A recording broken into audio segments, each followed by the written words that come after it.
Okay, we're starting up again. Thanks very much for coming back and participating in the last part of our symposium today. We have a fantastic panel set up, and these are all wonderful people that I'm lucky enough to know. And I put the names on the slides, so we have a little bit confusing overlapping names. This is Lynn, and this is Jean, Sybil, Jeannie, and Linda. So we've got a Lynn and a Linda and a Jean and a Jeannie, and Sybil, thank goodness you're in the middle. So okay, so I have a few questions in mind myself to get things going. And please, people in the audience here at Stanford, if you have questions, hold up a little green question card. Our lovely assistants will come around and get your card. And if you're online on Zoom, then just enter the question in the Q&A box, and one of our lovely assistants will again fill out a fluorescent green card for you. So, okay, we're great to start. So, and I'm going to ask a few questions about sexual intimacy. I don't think anybody will be too offended by what's said, but hopefully we'll be good. All right, so Lynn, I'm going to start off with you. One of the things I know from you is that you think the #1 recommendation is attending a support group meeting. So could you talk a little bit about the value of a support group meeting? Hold up the microphone. Oh, and if we could all keep our answers as short as possible so we can get as many questions in. Thank you. I think that any caregiver who is not attending any kind of... Is it on? I think it's on. Yeah, just a little closer. More like an ice cream cone. I think it's on. Pretty sure it's on. Okay, any caregiver who is not or has not attended a support group, I recommend really strongly do, because fine, if you don't like it, you don't have to go back.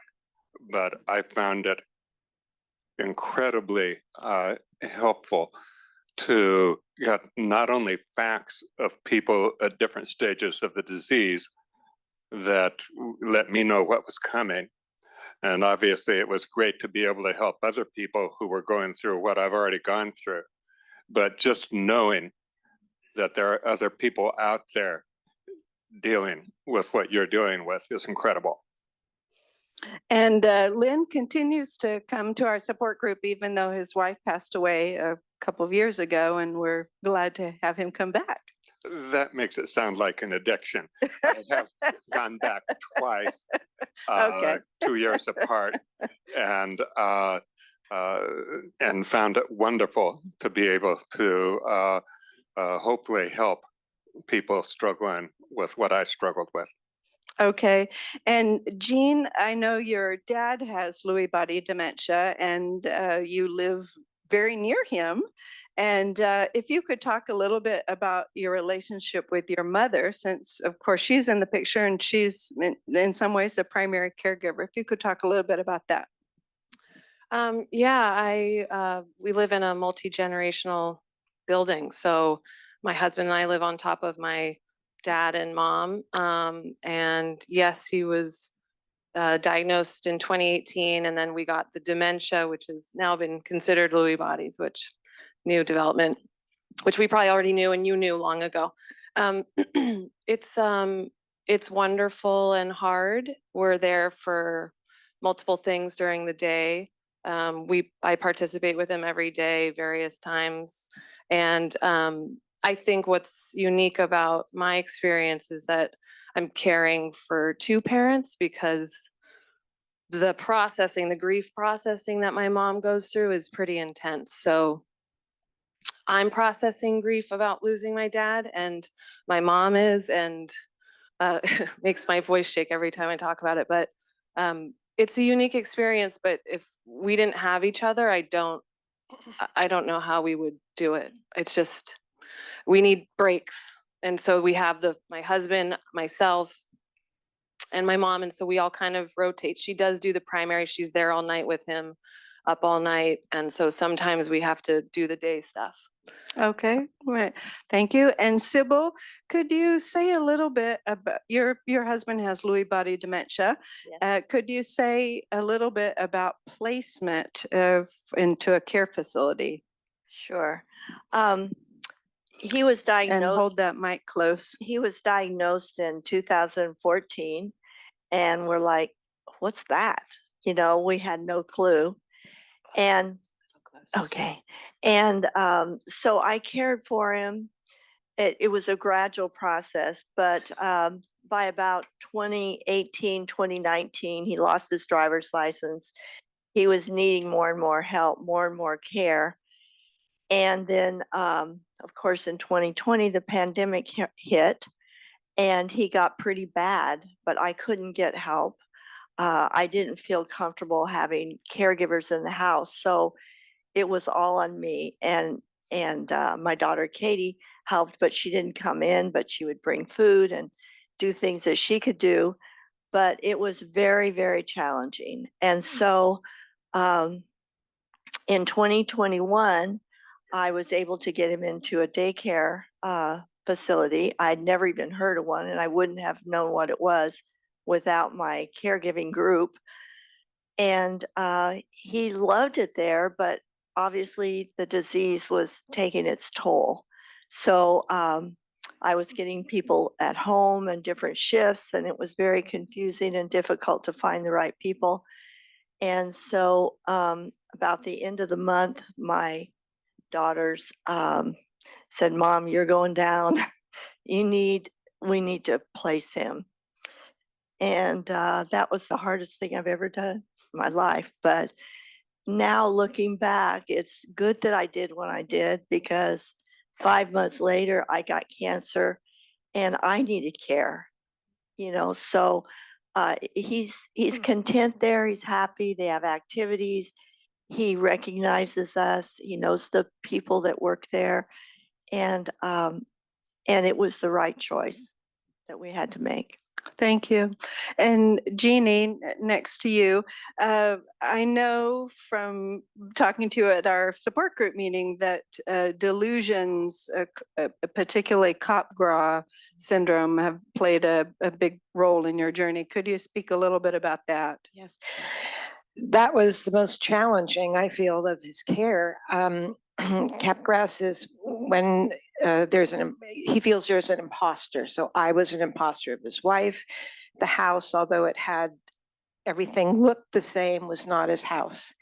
And he would, along with the delusions, he would see people in the house. And one time, without my knowing, he went into my wallet and took my driver's license and all my medical cards, and he brought them over to the neighbor for safekeeping. Because he saw women going in my purse, and he was really trying to protect me, you know. So when I needed my driver's license, and he finally went and got it for me. This was way in the beginning when he could do that. I just said, "Thank you so much, honey. Oh, you just saved me so much time going to the DMV. You don't know. I'm so thrilled to have this back, you know."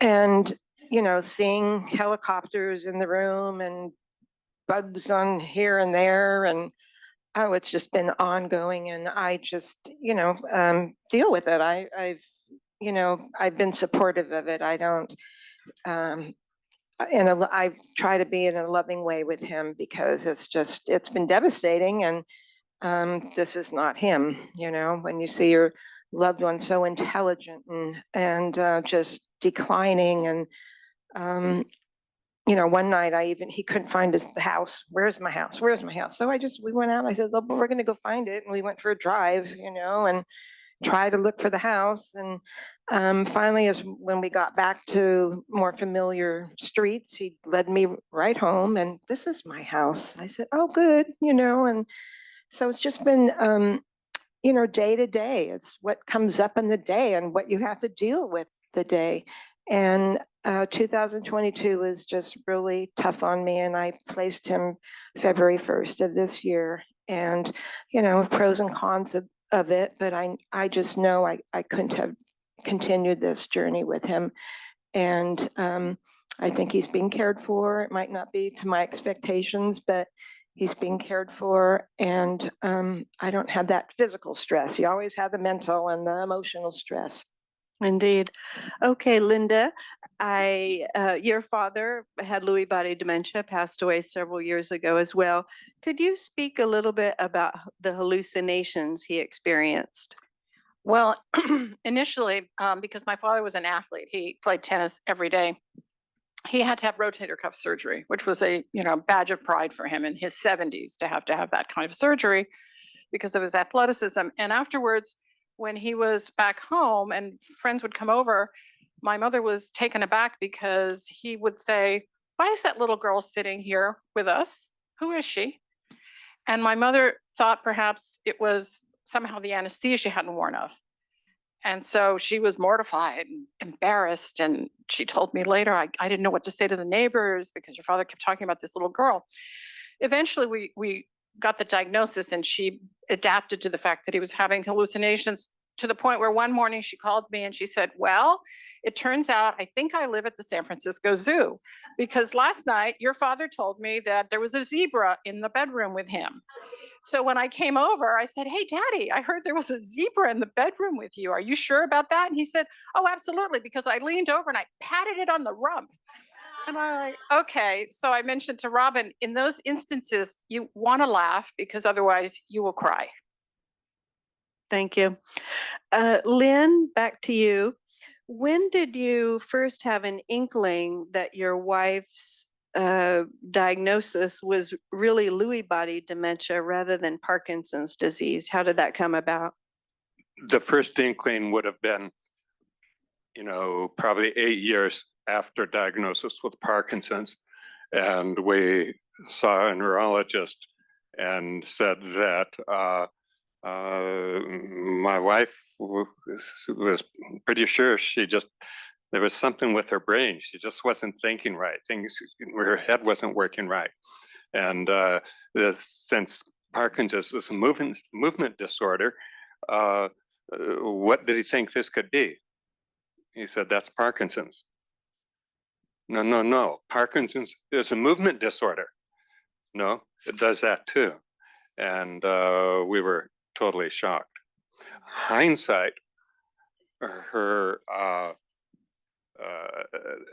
dementia symptoms pretty much coincided with movement symptoms. But movement, that's easy to be aware of. Dementia symptoms, no. First dementia symptoms were combativeness that had never been present in our relationship, which of course you assume it's a relationship in hindsight. Oh, that's what was going on. And the other is that she had to leave work on disability of her own choice because she just was dysfunctional in stressful situations. She had always been great at handling that all her life, and suddenly, when things got stressful, she just froze. Those were years before we went to the doctor and said her head isn't working right. But in hindsight, I think that Lewy body dementia was coincident with movement problems. Okay. And Jean, could you speak a little bit about Jean with the G? Could you speak a little bit about hiring in-home care? I know that's been a real struggle in your family. Yeah, I think similar to what Sybil was saying, for my mom, the thought of having someone inside the house, everything is upended as is. So to imagine a stranger coming in on top of it, there's no sense of comfort for her. There's no sense of anything that's stable. So then adding a stranger to it just seemed to be huge. And I think she wanted to carry the burden. So that has been a struggle. I think grief is the biggest factor in stopping some of the forward movement and getting help and getting support. We either move in the support realm and we go to group or we see a counselor, or we talk to someone, we have a witness to something that's happening, and then we can move forward on things. Or she sometimes chooses kind of the the long, painful route, which is we sort of have to watch her suffer, stay up all night, just endless kind of series of things, lose patience. And then sometimes she's like, okay, I'm ready. I'm at my wit's end. And it's really hard to watch someone sort of go through a car crash all the time, an emotional car crash. So she finally decided to bring someone in. We have her there a couple hours a week. There are struggles with that. It's never perfect, but the ball is rolling. So we're trying to keep that up, and it's kind of an everyday struggle to convince her to, extend, reach out, because if she goes down, the rest of us go down too. So if she's not available, then my husband and I are doing 24-hour care instead of all of us having some time in and out of taking care of him. Okay, thank you. Sybil, could you also talk a little bit about the value of a support group to you? I know you attend several support groups. I do. And I think going to a support group is the single best thing that I could have done, because there were people who have been through it, people who are going through it, people who are new to it, as I was, not knowing what to do, where to turn, what he needed, how to access help. Just your head is just full of all kinds of stuff that doesn't make any sense, and you are trying to make sense of it. And I think the support group is the best thing. And so I started out in a Parkinson's support group, and then when he got the Lewy body dementia, I continued with that and moved on to another support group that was for Lewy body. And then I have a third support group, which is just a group of ladies, friends, 5 women from my church.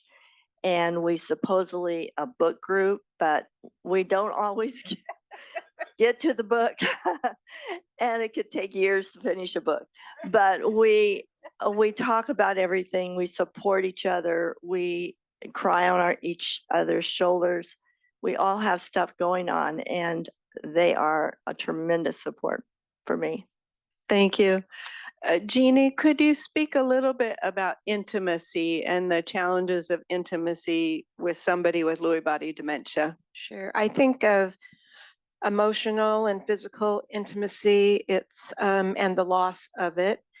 It's just been, one of the most difficult things. It's sadness. It's just sadness, not having him sit next to you. And that's intimacy too, we've been married 52 years. And I think it's just, after all these years, your love is just strong, and your love is permanent, and your love never wanes. And so with him not being home, it's it's just so different. I've never 52 years with him. He's sitting there with me watching Warriors together. Everything is just so different, and it's sad. And the intimacy, the emotional is just hard. Not getting a kiss, not getting a hug, not cuddling at night, not the warmth of being together. It's just hard. And I think it takes a toll on everybody. And I think we don't talk about it enough, but it is, it's just a sadness for all of us who have to deal with this. Thank you. Linda, could you speak a little bit about culturally appropriate in-home care? So we had the revolving door of caregivers, starting with an agency and then with some personal referrals from when my father had been in skilled nursing at Sonoma Valley Hospital. And a lot of the nurses needed extra, pay, so they would do overnight shifts and so forth. But it was problematic because at one point it was better for both my father and my mother, both native Spanish speakers, to have someone who had a cultural sensitivity to them, their language, their culture, their expectations of how to be in terms of courtesy, respect, politeness, and so forth. And so we did then find the underground network of Spanish-speaking CNAs, one of whom trained her sister, younger sister, who was not a CNA, and became like a granddaughter to my father. And I remember one morning I was over there because I actually had moved in with my folks at this point, because during the period my father got really bad, my mother had a stroke. So she was paralyzed on the left side. And at that point, you know, again, I feel your pain, Jean, because I actually moved in with them. And at the time, being the childless single daughter and with a Hispanic background, the expectation was undoubtedly Linda's going to take care of mom and dad because Charlie and Georgie have their families. And I was alone at 4 miles from them from Sonoma. So yes, culturally, it was a huge help to find Spanish-speaking caregivers. It made my life a lot easier because my mother's level of comfort and trust was much higher because she could relate to them from that perspective. Thank you. And Lynn, could you speak a little bit about the challenges of dealing with medications? I know you became something of a scientist in your approach to pharmacist, scientist, clinician, in your approach to medication. Could you, as briefly as possible, speak about medication? I should start that my wife was diagnosed with Parkinson's in the year 2000, spring, June 2000, died just before the pandemic. So over 20 years of caregiving. Yes, all the medications that Dr. Poston spoke about. Yes, I had involvement with those at some time or other. 2 of them were really severe problems. And I'll even mention by name, Mirapex is a dopamine agonist, kind of a substitute dopamine that I don't know how popular it is now, but it was felt that the longer a person could move with Mirapex, the longer their movement will be prolonged with Cinemet, levodopa. I'm not sure that's believed now, but my wife experienced severe side effects from Mirapex, accentuated combativeness, speaking to the psychotic side, skin rashes, ulcers, edema, outrageous, and each of those symptoms was being treated separately with an additional medication before we, and I think it was mostly myself, figured out that it was caused by Mirapex, and cutting back on Mirapex made a bunch of symptoms disappear instantly. So doctors mean well, but they prescribe medications, and if necessary, more medications.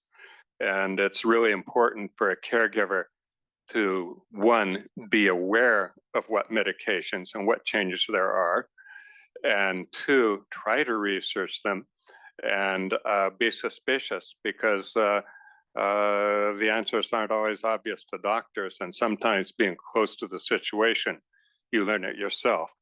I started a log at about year 9 or so of caregiving, of medications and changes in medications. And that log ended up being 23 typewritten single line pages long. And that was incredibly valuable a bunch of times. So even though you don't really know whether it's going to be a good med or a bad med, or a good change or a bad change, write down what the change was. And then, of course, you find yourself writing some symptoms, some really spectacularly horrendous day, things like that. And it's all really good information. So I urge that. I know I'm going too long. Yeah, I'm but cutting you off. very- No, I'm cutting you off. You'll get a chance later. Don't worry. as you can tell, Lynn and I are good friends, so maybe not after this, though. Okay, Jean, I have a question for you. I know, and I didn't really think about this question until your last answer, so I'm sorry if it comes out a little convoluted, but I think you'll know what I'm saying. I know at our support group meetings, one of the things you've talked about is how the whole family cannot become overwhelmed with these problems, that you kind of have to parse things out in a way, and you can't want things to be different more than your mother does, because your mother's a primary caregiver. Can you speak a little bit about that?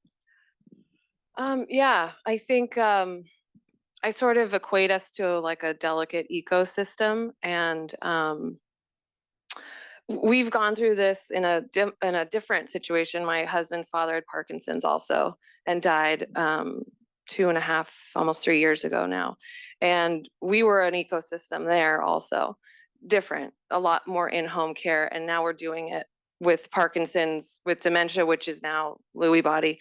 And I think the nature, as Christine, right, was speaking about the fluctuations, it gets so intense sometimes with dementia that there can be there were 4 weeks straight where my mom and dad didn't sleep because he was up all night, and one person can't do that.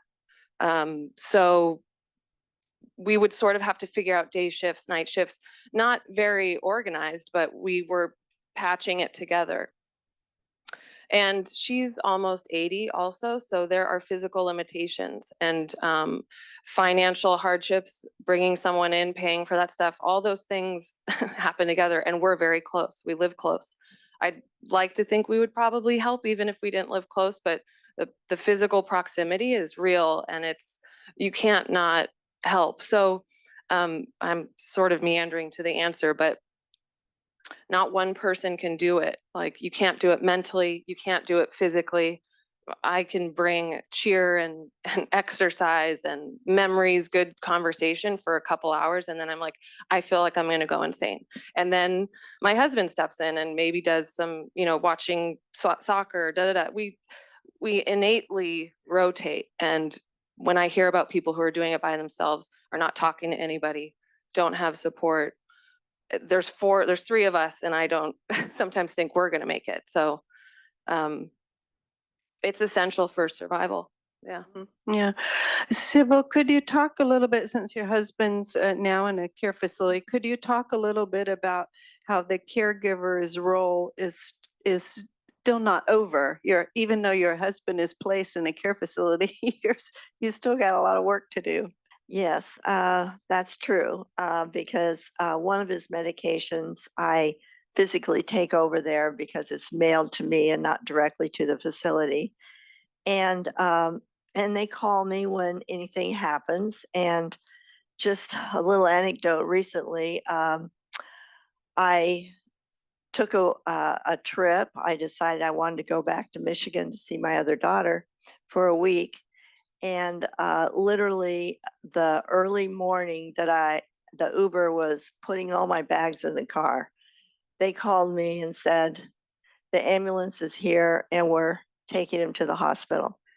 He had fallen in the bathroom. He got up in the middle of the night thinking he was getting ready for work and fell. And since no one saw him, they didn't know if he hit his head or his hip or how he fell. So I, of course, canceled that flight, went to the hospital, and later that morning, they had done all the tests and they said he's fine, so we're sending him back. So I rebooked my flight the next day. So 3 days later, the day before I'm coming home, I get another call. He fell and we're taking him to the hospital. And so I said, well, I'm not home. I'm 5 hours away by air. And so call my daughter, Katie, and relay information to her. And so in texting back and forth on the plane, I found out that they had they had finally sent him back, no broken bones or anything. So next day, the morning of my flight, I'm at the airport.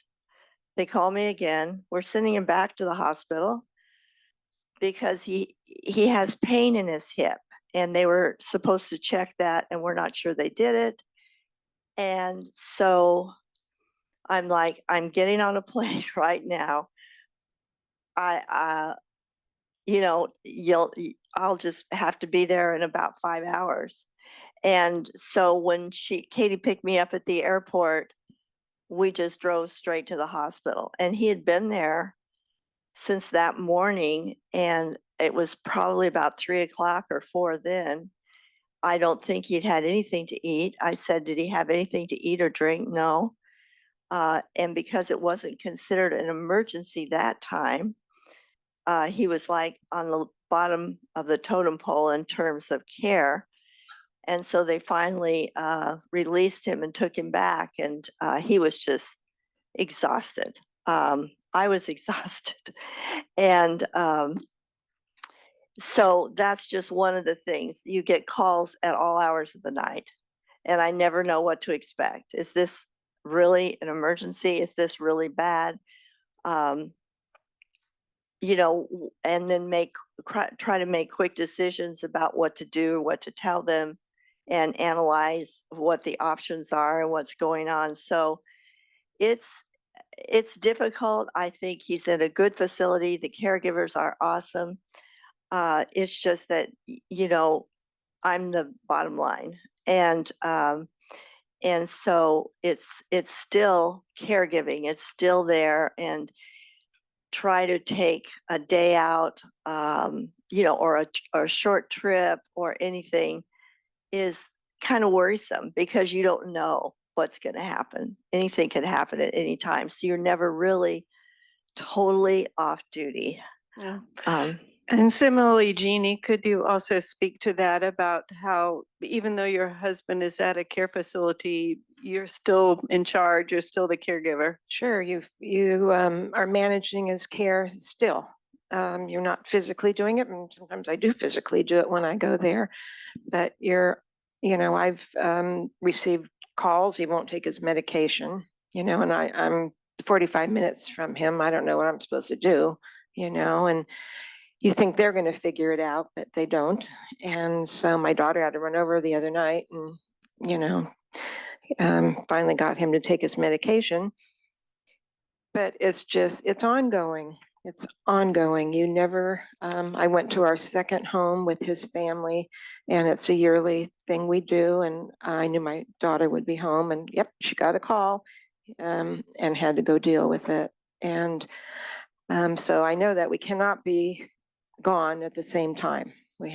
Someone has to be around to deal with the emergencies. So it's, the stress is really never gone. Never goes away. Yeah. Yeah. Linda, could you speak a little bit about your relationship with your mother? She, of course, was the spouse and thought to be the primary caregiver, but you were intimately involved in as well. How did you manage all that? Well, my mother and I should have gone into therapy because it was a battle of wills. I wanted to keep my father engaged and socialized and out and about and go to restaurants. And my mother was fearful that he was going to fall. On one occasion, we came back from having lunch, and my father at that point didn't want me to hold on to him as he walked. And this was sometime before we had to put a brace around him and use that to steady him. And when we got back to the house, my mother disappeared in the bathroom, and I heard weeping. And I said, Mom, what's happened? And she said, well, when you were guiding your father back to the car and he was weaving, I passed the people dining outside on the patio of this restaurant, and they pointed at him laughing, saying, look at that drunk going down the street. And so those moments for my mother were just beyond the pale and so hurtful that she wanted to keep him close and protect him, or more so herself, from what other people were observing and saying. So we would struggle with that. And I actually, after our serious fall that my father had, we decided they should sell their home. in 2008, and they would move in with me. So I completely remodeled my home. My living room became my father's bedroom.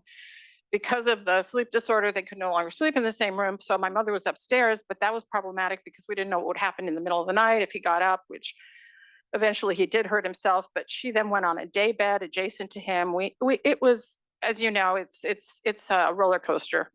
As a result, we were in so much strife, my mother and I, about how to take care of my dad, that she said, you know what? I want to go home. The house didn't sell. It was a recession year. I want to go home. So because they only lived 4 miles from me, they went home. But then things got worse, and she would call me nightly. Your father won't go to bed. Your father won't take a shower. I need help changing him. I was over there constantly. And I finally said, you know what? This is physically exhausting. I'm going to move in with you. The problem became now I was emotionally exhausted being there 24/7 with them. So it was a struggle for me and my mother. And finally, we reached this rapprochement, if you will, of coming to an agreement on the medication, on the caregiving, on the scheduling. You almost need someone as a mediator or to help that structure be sustainable. It's hard to do it by yourself. So it's helpful if there's a third party who can say, like a social worker or even a therapist, here's how you parse out the responsibilities. Here's how you both take care of yourself. Okay, thank you. All right, Lynn, back to you. I give you opportunity to say what you would like to say a few minutes ago with the mic up to you. Very, very quickly, I hope. Me Dr. too. Poston mentioned Seroquel, I believe, is a antipsychotic, Oh, Seroquel. antipsychotic sedative, quite popularly given.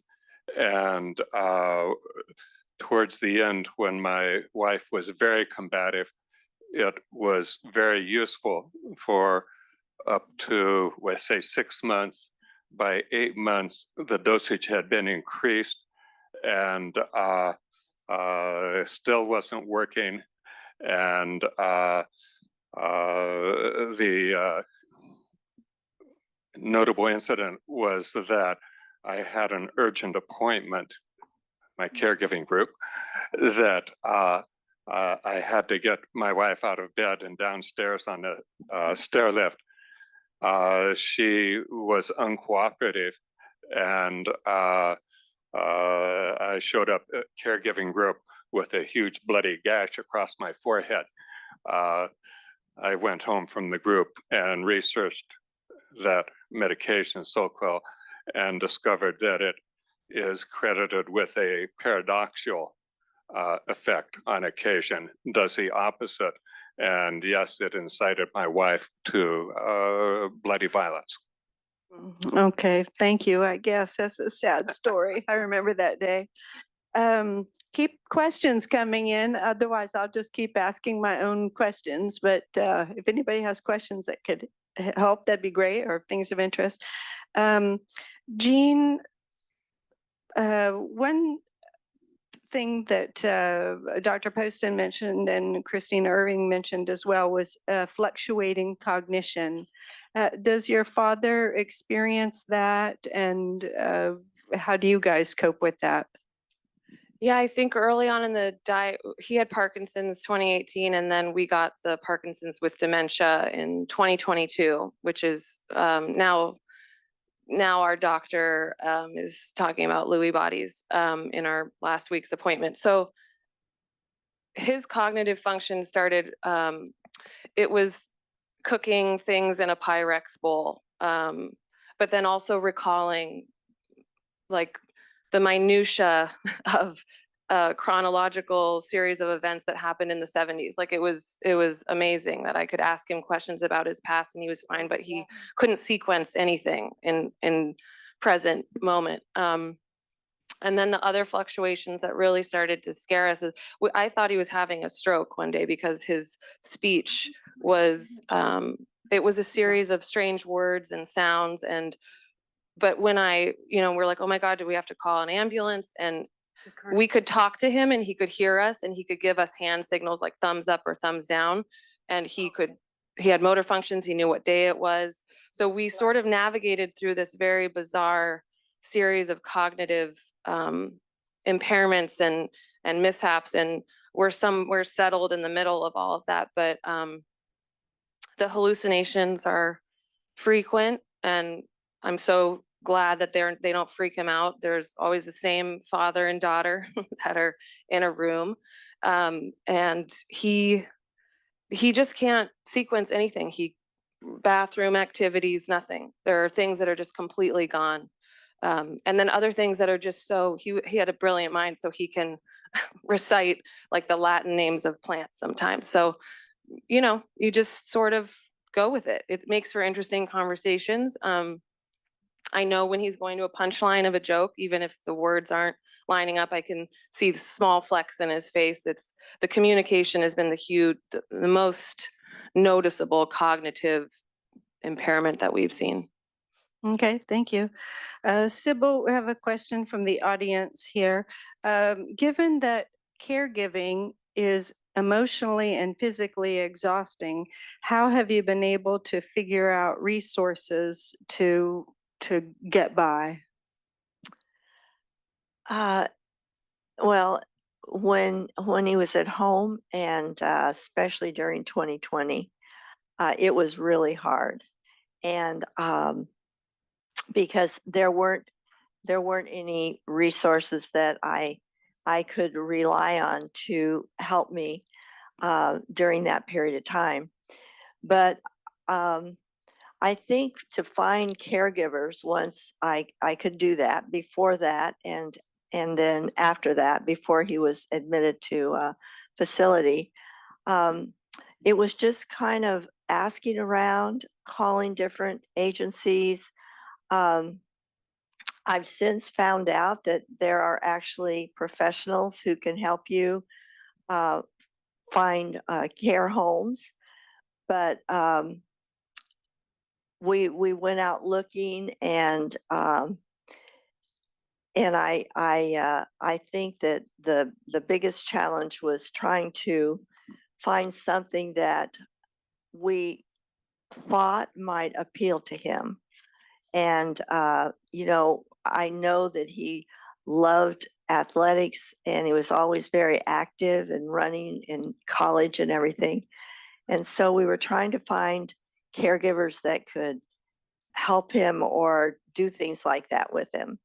And the boxing was a great idea for him for quite a while, which I learned through my caregiving group, and other people had taken advantage of that. And he loved that and anything that was active. And so trying to sort out things that he could do that he would enjoy was really a challenge. Okay, thank you. Jeannie, could you talk a little bit about your husband's first symptoms of dementia, and if you second guessed yourself as to whether they were really going on or was something else happening? Yes. In 2018 and 19, he was diagnosed with atrial fib. So they did an ablation. They put a Watchman in his heart. And so he was, cared for medically and had these procedures. And then the next year he had back surgery at Stanford. And all along my daughter is saying, you got to get Dad checked, Mom. Something's not right with him. I said, Beth, let everything calm down. He's had a lot going on. I mean, if anybody had a lot going on, it was him. And I said, let's get things calmed down. But of course, and I think a lot of us, you don't want to see it yourself, So he was seen by a neurologist and tested, and then following year tested again, and he had really declined in his cognitive. And then we got to Stanford and had the full-blown test. But the hallucinations really came first. And we have a second home, and we were sitting there, and our neighbor has like a aluminum boat, and he said, look at the guy there, in the boat. And the whole family is around the table, and there is no guy there. And, it just was like, what is going on here? And then one night he was curled up in another bedroom in the corner. And it just, this is his hallucinations. And that it just, hallucinations and delusions, it just was just solid and just very hard to deal with. But that was the first. I mean, then the memory came later, but he, the doctor's message and also Christina's, the apathy, as I look back now, what he hasn't kept up in our home or our rentals, it just clicked with me that he just wasn't able to do it, and just did not have the incentive, the drive, anything. He just couldn't function, I believe, to get anything done. So now I'm dealing with that. Yeah, thank you. Linda, how about for your father? What were the first symptoms of dementia or hallucinations? Which came first, and what were some of the first symptoms? Well, in retrospect now, I can think back to 1997, and I was working in Australia, and my mother and father came to visit, and he exhibited some behaviors that my mother found disturbing, but she found them like unusual or odd, and maybe more a reflection of he wasn't being considerate of her because they had gone on a tour, and in the middle of lunch with the rest of the tour group, he got up, walked away, and was wandering in front of the building. And she came home and said, "I can't believe your father left me alone with these people. It was so embarrassing." And I'm like, "Oh, gee, Dad, what's going on?" He goes, "No, I just need to get up." And I can think of that now as one of the earlier episodes. And another time on a trip where it was designed for him and he wasn't showing any interest in any of the things we were doing. And it wasn't until many years later that it all started to come together. And then eventually my mother revealed what was going on, because we had one Thanksgiving. For me, Thanksgiving's a hard holiday. But she walked in the door and I was hosting, and she immediately started weeping, saying, "Don't ever put your father in an institution. Don't ever put your father in an institution. You're going to kill me if you do." And I'm like, "What are you talking about? This is our Thanksgiving family meal, and you've come in crying with this demand." It really put a pallor over the whole evening. And then I remember, now I realize she was experiencing all the signs and not sharing them with me and my siblings because she was afraid. She was afraid to confront it. So I think when he, as an avid tennis player, stopped going to the courts, that was another indication. And he started having balance issues. So we ran the gamut of going to the Mount Seton balance clinic to see what was wrong with him in that regard. Then we went to the sleep disorder neurologist, and he went to that clinic twice and spent the nights there. And on the second visit, the doctor said to us, "Your father's problems are more serious than sleep apnea or sleep disorder. You need a referral." So we took him to the UC Davis Alzheimer's Research Center, and they did the full workup, and they told us it was LBD. And we similarly were like, "What is that? We've never heard of it. This can't be right." So we didn't believe it until we came down to CPMC and Dr. Catherine Madison, who after 10 minutes with my dad stepped out in the hallway with my brother and I and said, "Your dad is the poster boy for LBD." And so at that point we had to deal with it because, there was no going back. The doctor said something to us that day that threw us all into a tizzy, and if you will, because she said to my mother, holding her hands, "You're losing him." And we thought that meant he was dying. But we didn't really understand what was ahead of us.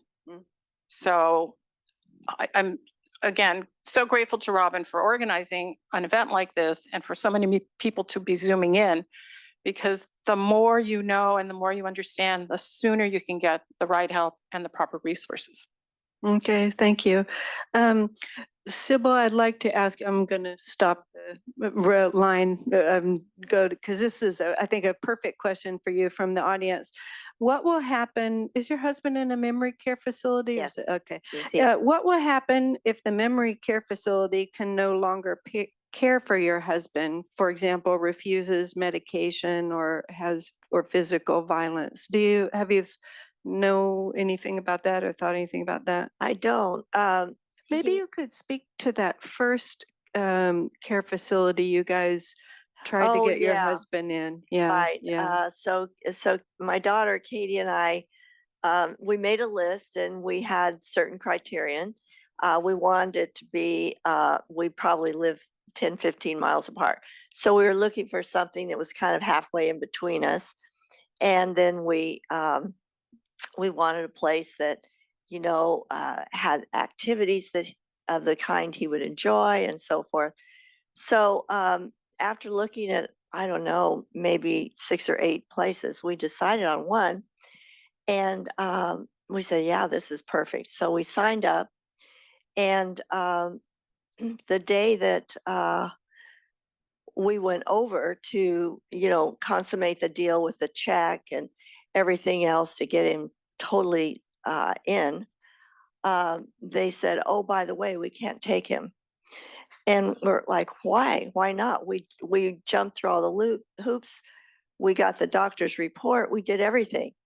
Well, it's because he has a CPAP machine, and we can't allow anyone to have a CPAP machine.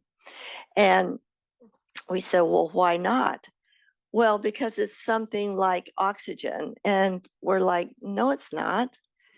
Anyway, they just wouldn't budge at all, and they flatly refused to take him.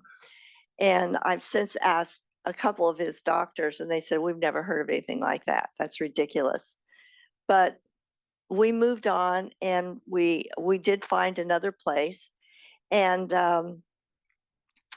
I don't No know. problem with the CPAP at the new place. No problem with the CPAP at the new place. It's smaller. It has a smaller population of dementia patients, which is good, and a lot of care.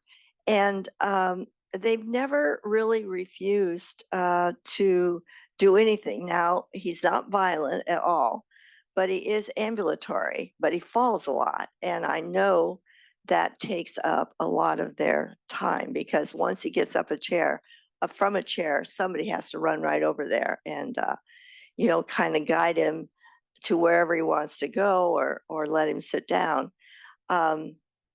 They're quite warm toward him. And when he did have those there's those 3 trips to the ER, I said, what am I going to do about these falls? And they said, well, you could get one of those mats that goes by the bed, and if he gets up in the night, it sends off an alarm to the nurse's station. And I said, that's brilliant. I had no idea something like that existed. But the only thing he does do, but they just laugh about it sometimes. He thinks he's at work.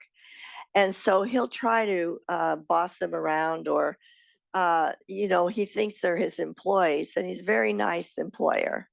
They all tell me that. But one time and maybe more than once, he's actually answered the phone at the nurse's station. And he'll say, human resources, can I help you? And the person that called was from the kitchen, and they thought they dialed wrong and hung up. But he tries to kind of be in charge, and if you ask him, he's mentoring all of those young people. He's mentoring them. So one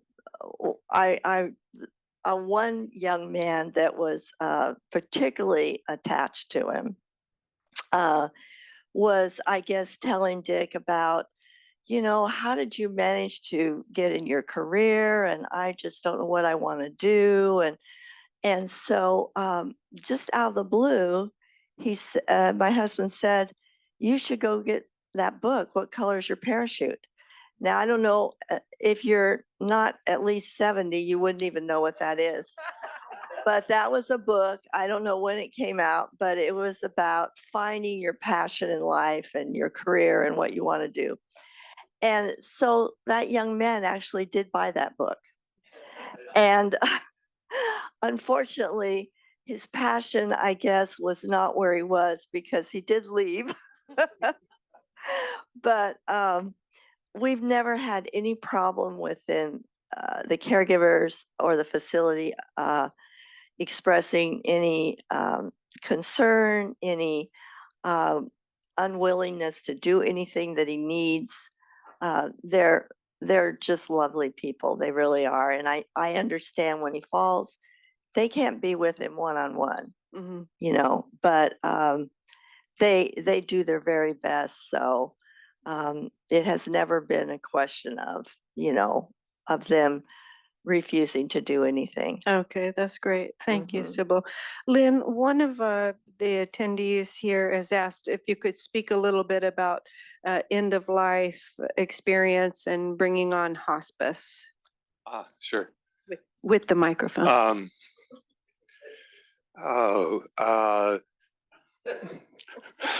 Long before I felt that hospice was appropriate, my wife had a experience objecting to a caregiver who wanted to bring her in out of the cold. And the caregivers said that she should be evaluated for hospice. Okay, I cooperated. Turned out to be really great because hospice did evaluate her, said that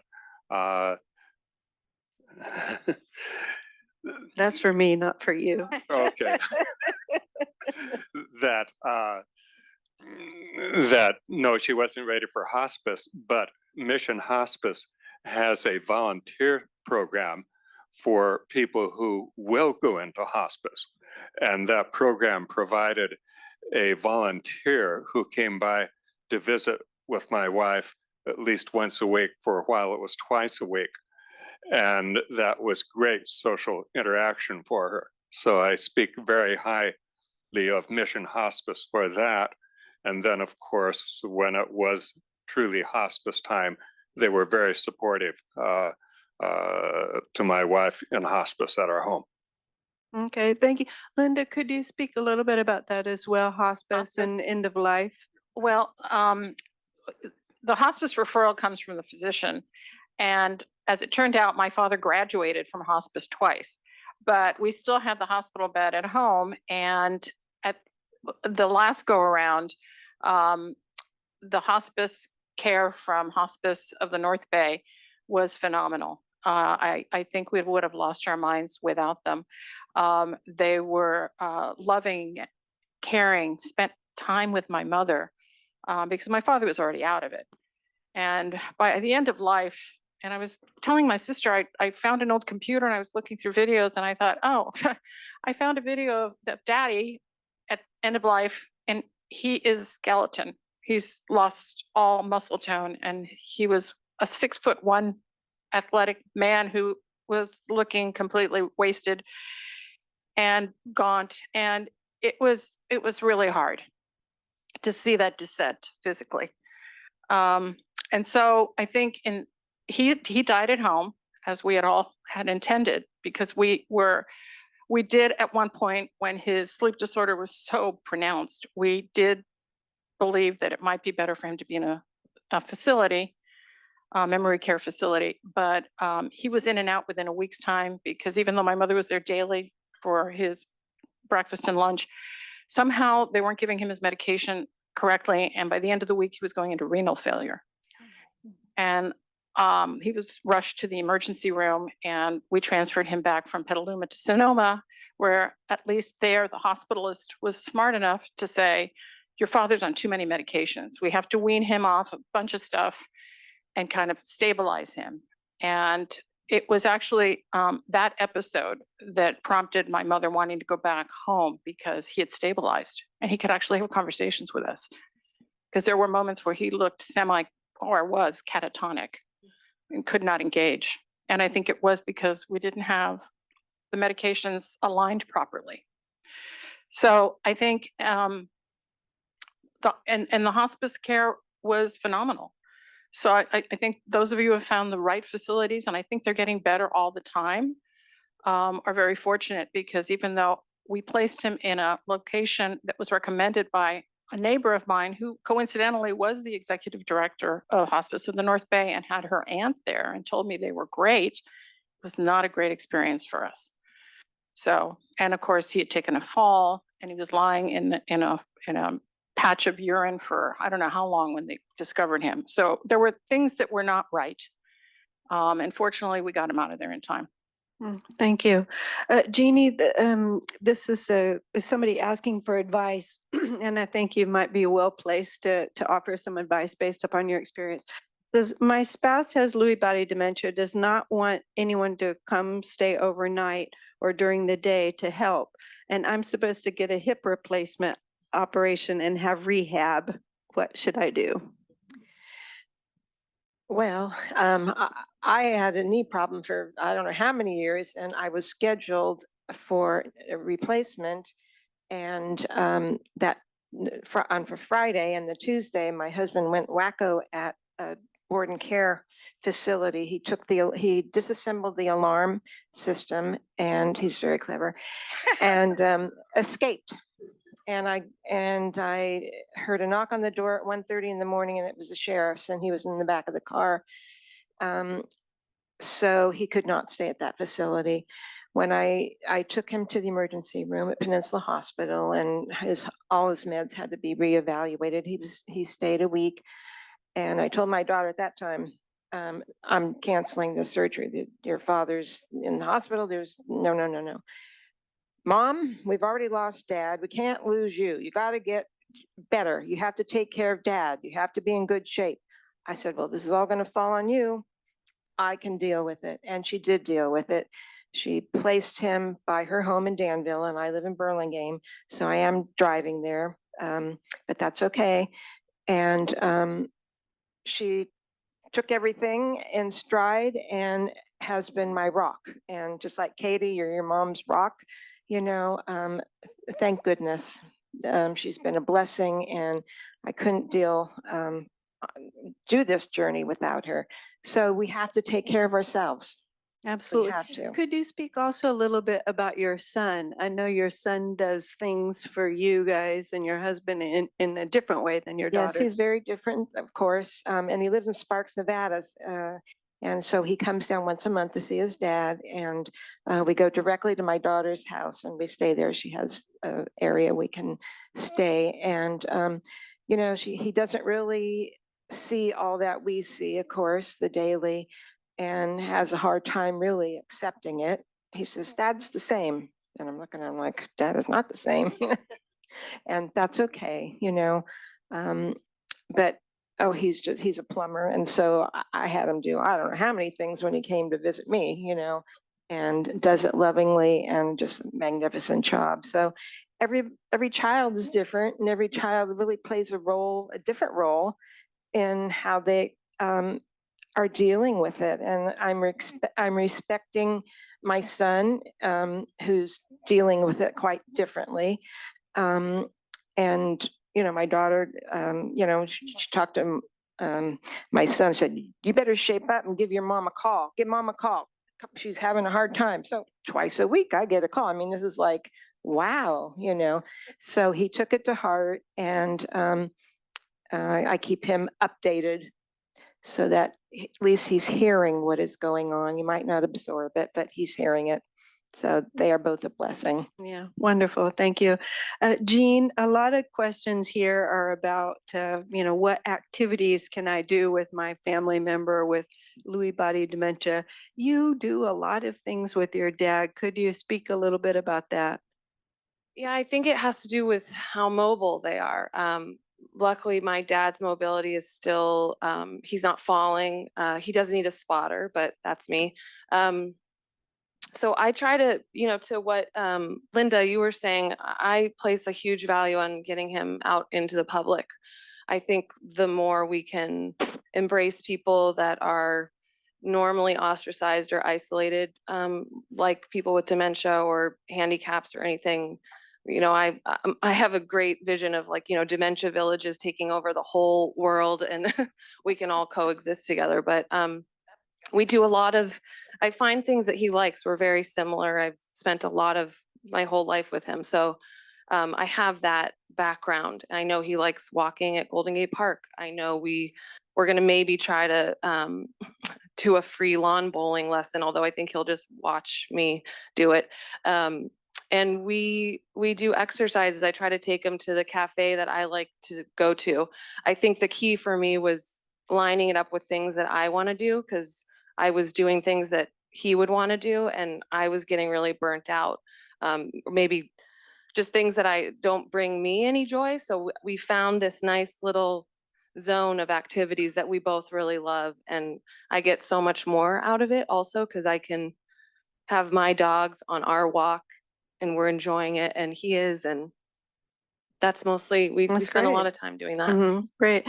Do you show any old photographs or describe old memories? Yeah, I asked him, again, this is about his ability to go back in time to the like tiniest of detail. He can tell me about when he came to San Francisco in the 70s and why he did and with the people he did. And I think he takes a lot of pride in holding those memories, because he often talks about not having a sense of purpose anymore, and that's really hard for him. So we play to his strengths. He loves talking about those things. He loves talking about plants. He loves talking about sports. Sometimes the players are coming out of the TV, and that's bizarre, but we can usually circle it back to, well, what are they doing? And then he'll talk about technical details of what athletes are doing. So I think, again, to reiterate, if I'm enjoying kind of what we're doing, and we just get so much further in our connection, because it's not one-sided, it's a two-way street. So That's terrific. Thank you. Lynn, could you speak a little bit about, I know Wendy attended an adult day program for a short period of time, Rosner House, I think it was. She did attend Rosner House, and it was kind of in a period when she was still recovering from Mirapex issues. And I speak highly of Rosner House. However, my wife found that most of the people there were Alzheimer's sufferers, and well, not really beneath her, but she tended to interact more with the staff than them. And when she decided she really didn't need to do daycare anymore, she was able to take the initiative to locate exercise programs in Redwood City and do those. And for quite a while spoke of volunteering to help with other people at Rosner House. That was, the disease goes up and down. That was a high point. Yeah. Okay. Thank you. Let's see. We have a question here. I don't know if anybody can answer about air travel. Did anyone travel by airplane with their family member with Lewy body dementia? Jean, you go ahead. Yes, I found the airports were really difficult. You have 2 suitcases and it's just very difficult to manage. We went to Cabo San Lucas in 2022, and that was our last trip. And I was really kind of glad to get home. He wanted me to drive him home. He was ready to come home. I said, I can't drive you home, but traveling, it's difficult for us at 100%, it just really, it's terrible. And so for them, for him, it was a workout. I just Robin? Yeah. Oh, okay. Thank you. Stop. All right. Been getting the big cane, the big red cane. Okay. Thank you all to our panelists. You are all wonderful. Thank you so much.